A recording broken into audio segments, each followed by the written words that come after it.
We got you updated. This is Radio Imanzi News in English.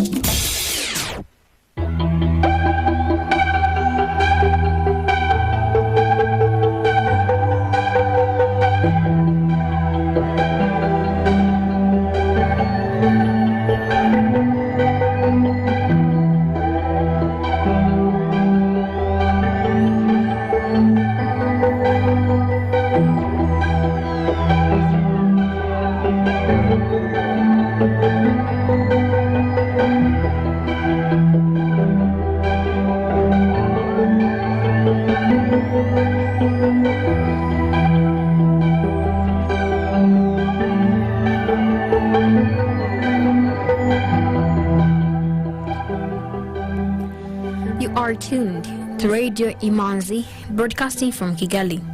Here is the news in English, brought to you by Fiona Muganwa. The headlines. President Paul Kagame has met with NEPAD CEO.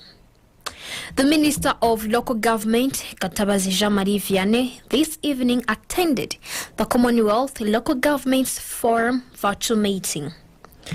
The appeal court in London has refused to stop the first chartered flight of asylum seekers to Rwanda.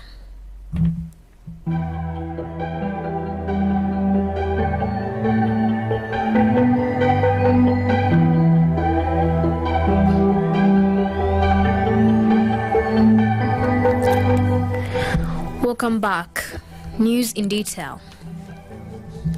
President Paul Kagame this afternoon met with Nardos Bekele Thomas, CEO of African Union Development Agency, for discussions on regional efforts towards economic integration. Breaking news, the Ministry of Education has ordered schools in the city of Kigali to close between June 20th to 26th, 2022 to ease traffic flow during the Commonwealth Heads of Government meeting. The Minister of Local Government, Gatabazi Jean-Marie Vianney, this evening attended the Commonwealth Local Governments Forum virtual meeting. The discussions focused on investing in cities across the Commonwealth to address the climate crisis and sustainable urbanization.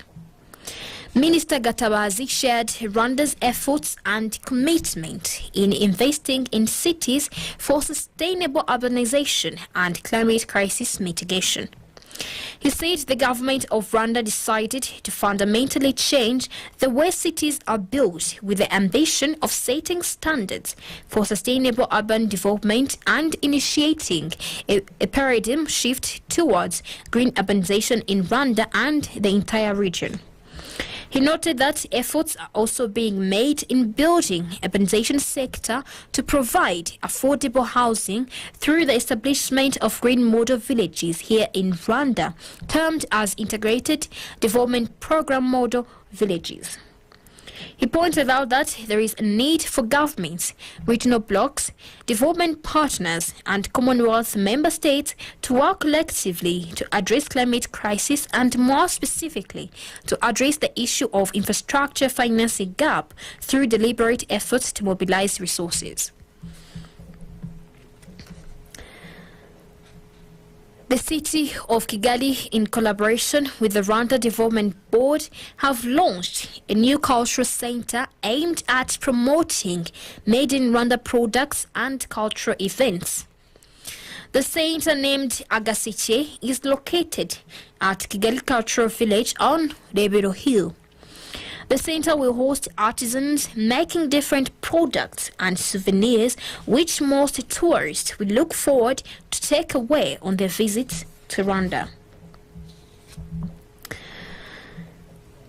The city of Kigali has announced plans to launch new technology to monitor illegal construction activities in the city. Gaston Ruchibigango with this report. Authorities in Kigali are deploying an advanced aerial mapping technology to monitor illegal settlements. The system will be aligned with the Building Permits Management Information System and the online Kigali City Master Plan to monitor informal settlements. Despite the government having invested resources in order to contain informal settlements, there are people who continue to put up structures illegally by building at night. Kigali is among the fastest growing and densely populated cities in Africa, with a population approximated to be around 1.2 million. Gasabo district is the most populous district with more than 500,000 people, while Nyarujenje district is the least populated. Generally, Rwanda's population is projected to increase nearly twofold by 2050, from the current 12 million to 22 million people, according to estimates from the National Institute of Statistics of Rwanda. Rwanda's population density will increase from the current 415 inhabitants per square kilometer to 1,000 inhabitants in 2050. Thank you, Gaston. The Rwanda's National Police has advised security firms to equip themselves with adequate and professional skills, saying that this is critical to increasing security and professionalism. This was highlighted by Alphonse Sinzi, the Director of Training and Professional Standard under the Infrastructure Security and Private Security Service Providers Department, during a training that was offered by Rwanda National Police to private security companies. The training aimed at boosting their professionalism and to also act as a platform for further workshops from which security firms can receive legit documents to operate anywhere within the security industry. Guards, along with their security firms, were reminded to be more hospitable and patriotic as usual, since they are representing the country with their work. They were also encouraged to be more vigilant while on duty in order not to give room to any terrorism or insecurity-related crimes.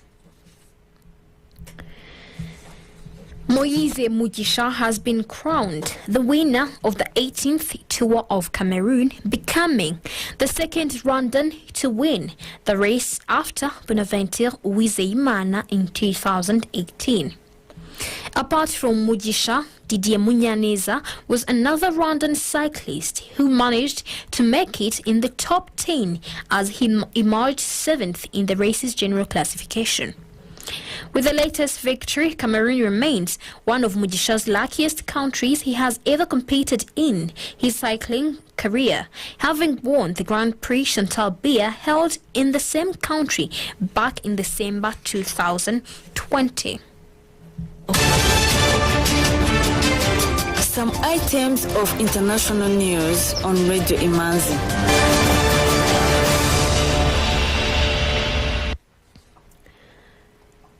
The appeal court in London has refused to stop the first chartered flight of asylum seekers to Rwanda scheduled for Tuesday.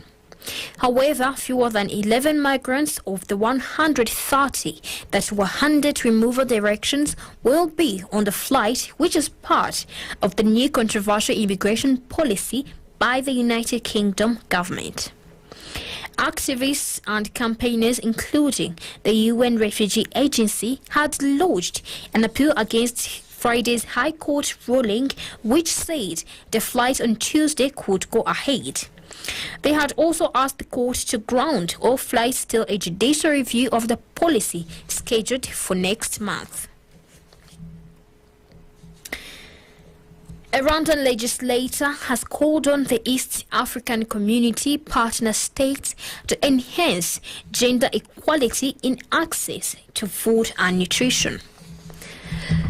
The call was made by Françoise Umukiza in a motion to the East African Community Parliament. While justifying her motion, she said it was part of the commitment she made during a training on achieving gender equality in climate change and food systems. She pointed out that food insecurity and malnutrition give rise to many consequences for health and development, with mothers and children being the most affected. She highlighted the concern that food insecurity and malnutrition put mothers at greater risk of dying in childbirth and delivering low birth weight babies who fail to survive infancy. According to the 2019 Global Nutrition Report, obesity and diabetes were higher in women than in men across the East African community.